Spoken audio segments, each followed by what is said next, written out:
എല്ലാവർക്കും ഇന്നത്തെ എൻ്റെ വീഡിയോയിലോട്ട് സ്വാഗതം. ഇന്നത്തെ എൻ്റെ വീഡിയോ എന്ന് പറയുന്നത് നമ്മുടെ വീട്ടിലെ ഒരു ചെറിയ ഒരു കണി ഒരുക്കലിൻ്റെ വിശേഷങ്ങളാണ്. അപ്പം നമ്മുടെ കണി ഒരുക്കലിന് നമ്മുടെ ഏറ്റവും പ്രധാനപ്പെട്ട ആൾ ഇവിടെ നണ്ടേ നമ്മൾ റെഡിയായി നമ്മളെ നോക്കിക്കൊണ്ടിരിക്കുകയാണ്. നമ്മുടെ കള്ളകൃഷ്ണൻ നേണ്ടേ ഇവിടെ ചിരിച്ചുകൊണ്ടിരിക്കുകയാണ് കേട്ടോ. അപ്പം നമ്മുടെ ഭഗവാൻ ഇവിടെ റെഡിയായിട്ടുണ്ട്. ഭഗവാൻ കഴിഞ്ഞാൽ പിന്നെ നമ്മൾ വിഷുവിന് കാണുന്നത് ഏറ്റവും പ്രധാനപ്പെട്ട ഒരു സാധനം നമ്മുടെ കണിക്കൊന്നയാണ്. അപ്പോൾ കണിക്കൊന്നയെന്ന് പറയുന്നത് പണ്ടൊക്കെ നമ്മുടെ വീടുകളിൽ തന്നെ നമുക്ക് നമ്മുടെ മുറ്റത്തുനിന്ന് പറിച്ചെടുക്കാവുന്ന രീതിയിലാണ്. പക്ഷേ ഇപ്പം നമുക്കിത് മാർക്കറ്റിൽ നിന്ന് പൈസ കൊടുത്ത് മേടിക്കേണ്ട ഒരവസ്ഥയാണ്. ഇതും നമ്മൾ മാർക്കറ്റിൽ നിന്ന് കണ്ട് അത് കെട്ട് കാണുമ്പോൾ നിങ്ങൾക്കറിയാം, മാർക്കറ്റിൽ നിന്നും നമ്മൾ പൈസ കൊടുത്തിട്ട് വാങ്ങിയതാണ് കണിക്കൊന്ന കേട്ടോ. ഇത്രയും ഒരു പിടി കണിക്കൊന്നയുണ്ട്. പിന്നെ നമുക്ക് വേണമെന്ന് വെച്ചാൽ കുറച്ച് പഴവർഗ്ഗങ്ങളാണ്. പച്ചക്കറിയോ പഴവർഗ്ഗങ്ങളോ എന്തും ആകാം കേട്ടോ. അപ്പം ഞാൻ ഇന്നിവിടെ വാങ്ങിക്കൊണ്ട് വന്നത് ഒന്ന് നമ്മുടെ കടച്ചക്കയാണ്. ചെറിയ സാധനം, നമ്മൾ ചെറിയൊരു കണിയാണ് ഒരുക്കുന്നത്. വലിയ ഒരു കണി ഒരുക്കുന്ന വീഡിയോ അല്ല ഇത്. നമ്മളെക്കൊണ്ട് പറ്റുന്ന രീതിയിലുള്ള നമ്മുടെ സാധാരണക്കാരുടെ ഒരു വിഷുക്കണി ഒരുക്കാണ് കാണിക്കുന്നത്. ചെറിയൊരു കടച്ചക്ക കൊണ്ടുവന്നിട്ടുണ്ട്. പിന്നെ നമുക്ക് വേണ്ട ഓറഞ്ചല്ല, മുസമ്പിയുണ്ട്. അതുപോലെ തന്നെ വേറെ എന്താ, കണി വെള്ളരി, ചെറിയ വെള്ളരി കേട്ടോ. എനിക്കിത് എൻ്റെ കയ്യിൽ ഒതുങ്ങുന്ന ഒരു ചെറിയൊരു വെള്ളരി കിട്ടിയിട്ടുണ്ട്.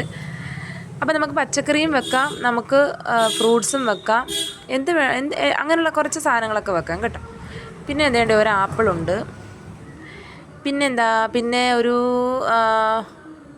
നല്ല അഴകുള്ള ഒരു മത്തങ്ങയുണ്ട് കേട്ടോ. ഒരു മത്തൻ കിട്ടിയിട്ടുണ്ട്, ഒരു ചെറിയ അഴകുള്ള ഒരു മത്തങ്ങ കിട്ടിയിട്ടുണ്ട്.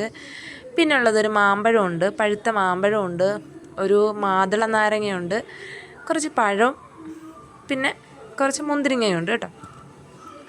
അപ്പോൾ പല രീതികളിലാണ് കണി ഒരുക്കുന്നത്. നമ്മൾ ഇതിൻ്റെ കൂട്ടത്തിൽ നമ്മൾ ചക്ക വെക്കാം, പിന്നെ നമ്മുടെ സ്വർണം വെക്കാം, കസവ് മുണ്ട് വെക്കാം, വാൽക്കണ്ണാടി വെക്കാം. അങ്ങനെ നമ്മൾ കണി ഒരുക്കുമ്പം പൈസ വെക്കാം. അങ്ങനെ നമ്മൾ കുങ്കുമം, അങ്ങനെ ഒരുപാട് കാര്യങ്ങളുണ്ട് കേട്ടോ. അപ്പോൾ പല രീതിയിലാണ് നമ്മൾ കണി ഒരുക്കുന്നത്. അപ്പം നമ്മുടെ കണി ഒരുക്കലാണ് നിങ്ങളെ ഇന്ന് കാണിക്കുന്നത് കേട്ടോ. അപ്പോൾ ഇത്രയും സാധനങ്ങൾ ഞാൻ എൻ്റെ വീട്ടിലായിരുന്നു. അവിടുന്ന് തിരിച്ച് വരുന്ന വഴി നമ്മൾ വിപണിയിൽ നിന്ന് വാങ്ങിയ സാധനങ്ങളാണ് ഇത് ഇത്രയും കേട്ടോ. ഞാൻ ഇത്രയും മതിയെന്ന് വിചാരിച്ചു. നമുക്ക് ഇത്രയും ആവശ്യത്തിനുള്ള നമ്മുടെ കണി ഒരുക്കലിനുള്ള സാധനങ്ങളൊക്കെ ഞാൻ റെഡിയാക്കിയിട്ടുണ്ട് കേട്ടോ. നമുക്ക് മെയിനായിട്ട് വേണ്ടുന്നത് നമ്മുടെ ഭഗവാനും വേണം, നമ്മുടെ കണിക്കൊന്നപ്പൂവും വേണം. ഇത് രണ്ടും ഓൾറെഡി ഉണ്ട് നമുക്ക്. അപ്പോൾ ഇതെല്ലാം ഞാൻ സെറ്റ് ചെയ്തുകൊണ്ട് നമ്മുടെ വിഷുക്കണിക്കുള്ള സാധനങ്ങളെല്ലാം ഞാനിവിടെ വാങ്ങിക്കൊണ്ട് വന്നതേ ഉള്ളൂ കേട്ടോ. വാങ്ങിക്കൊണ്ട് വന്നതിന് ശേഷം ഞാൻ നിരത്തി ഒരു വീഡിയോ എടുത്തതാണ്. കാരണം നമുക്ക് നാളെ ഇതിപ്പോൾ രാത്രിയിലോ നമ്മൾ വെളുപ്പിനെയോ ഇരുന്ന് സെറ്റ് ചെയ്യുന്നതാണ്. അപ്പോൾ ഇവിടെ അമ്മയെല്ലാം ചെയ്തോളും. അമ്മയെല്ലാം റെഡിയാക്കി വെക്കും. വിളക്കുമൊക്കെ കത്തിച്ചിട്ട് രാവിലെ ഞങ്ങളെ വിളിക്കും. എല്ലാ പ്രാവശ്യവും അങ്ങനെ പതിവ്. അപ്പോൾ ഈ പ്രാവശ്യവും നമ്മുടെ വിഷുക്കണിക്ക് കുറവൊന്നും വരുത്തണ്ട, നമ്മളെക്കൊണ്ട് പറ്റുന്ന രീതിയിലുള്ള വിഷുക്കണി ഇവിടെ റെഡിയാക്കിയിട്ടുണ്ട്. അപ്പോൾ എല്ലാം ഇവിടെ റെഡിയായി. അപ്പം നമുക്ക് നാളെ രാവിലെ കണി കാണാം. നമ്മുടെ ഭഗവാൻ എത്രത്തോളം ഭംഗിയോടുകൂടിയും സന്തോഷത്തോടു കൂടിയാണ് വിഷുവിനെ വരവേൽക്കുന്നതെന്ന്. അപ്പോൾ എല്ലാവർക്കും ഹാപ്പി വിഷു. എൻ്റെ കുടുംബത്തിൻ്റെയും ഹാപ്പി വിഷു. അപ്പോൾ നമ്മളുടെ ഭഗവാനും എല്ലാം കണിയെല്ലാം ഇതാണ് നമ്മുടെ വീട്ടിലൊരുക്കിയ കണി. നമ്മുടെ കുഞ്ഞു കൃഷ്ണനെ കണ്ടോ? ഇത് നമ്മൾ ഗുരുവായൂരിൽ നിന്ന് വാങ്ങിയതാണ്. മയിൽപ്പീലിയൊക്കെ വെച്ച് മഞ്ചാടിയൊക്കെ വെച്ച് കുഞ്ഞു കൃഷ്ണനും റെഡിയായി.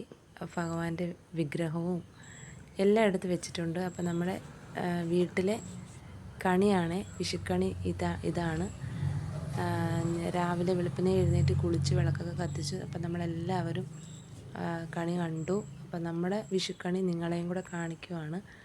അപ്പം ഒരു ചെറിയ ഒരു വിഷുവിൻ്റെ ആ ഒരു കണിയുടെ വീഡിയോ ആണ് ഞാൻ ചെയ്തത്. അപ്പോൾ എല്ലാവർക്കും സന്തോഷവും സമ്പൽ സമൃദ്ധിയും ഉണ്ടാവട്ടെ എന്ന് വിഷുദിനത്തിൽ തന്നെ വന്നു ചേരട്ടെ എന്ന് പ്രാർത്ഥിക്കുന്നു. അപ്പം ഞാൻ ലൈറ്റ് കൂടി ഇട്ടിട്ട് ഒന്ന് വെട്ടത്തിലൊന്ന് കാണിക്കാമെന്ന് വിചാരിച്ചു കേട്ടോ. അപ്പം നമ്മുടെ വിഷുക്കണി ഇതാണ്. ഇനിയിപ്പം മക്കൾ ഒന്ന് ഉണർത്തണം. വെളുപ്പിനെ ആയതുകൊണ്ട് അവരെ ഇനിയിപ്പോൾ ചെന്ന് നമ്മൾ കണി കണ്ടു. ഇനിയിപ്പോൾ കുഞ്ഞുങ്ങളെ ഒന്ന് ഉണർത്തി വിഷുക്കണി ഒന്ന് കാണിക്കണം. പിന്നെ നമ്മുടെ തൊട്ടടുത്തൊരു ദേവീക്ഷേത്രമുണ്ട്. അവിടുത്തെ കണിയും അവിടെ രാവിലെ കണി ഒരുക്കും. അപ്പോൾ അവിടെ പോയി കണി ഒന്ന് കാണണം. കുഞ്ഞുങ്ങളൊക്കെ ആയിട്ട് അമ്മയൊക്കെ ആയിട്ട് വന്ന് തൊഴണം. എല്ലാവരും കൂടെ പോയി ഒന്ന് തൊഴുത് കണിയൊക്കെ ഒന്ന് കാണണം കേട്ടോ. അപ്പം നമ്മുടെ വിഷുക്കണി ഇതാണ്, നമ്മുടെ വിഷുക്കണി കേട്ടോ. അപ്പോൾ എല്ലാവർക്കും നമ്മുടെ സാധാരണ ചെറിയ രീതിയിലുള്ള നമ്മുടെ വിഷുക്കണി ഒരുക്കങ്ങളും ഒക്കെ ഇഷ്ടപ്പെട്ടെന്ന് കരുതുന്നു. അപ്പം നമ്മുടെ തൊട്ടടുത്തുള്ള അമ്പലത്തിൽ പോകുമ്പോൾ അവിടുത്തെ കണിയുടെ ഒരു വീഡിയോ ഞാൻ എടുക്കാം കേട്ടോ. അപ്പോൾ അതും കൂടെ ദേവീക്ഷേത്രത്തിലെ കൃഷ്ണൻ്റെ ആ ഒരു കണിയും കൂടെ ഞാൻ വീഡിയോയിൽ ആഡ് ചെയ്യാം ലാസ്റ്റ്. ഒന്നുകിൽ അങ്ങനെ ചെയ്യാം, അല്ലെങ്കിൽ ഞാൻ വേറൊരു വീഡിയോ ആയിട്ട് ഇടാവേ. അപ്പോൾ എല്ലാവർക്കും ഒരിക്കൽ കൂടി എൻ്റെയും എൻ്റെ കുടുംബത്തിൻ്റെയും ഹാപ്പി വിഷു. എല്ലാവരും സന്തോഷമായിട്ടിരിക്കുക. അപ്പം അടുത്ത വീഡിയോ കാണാം.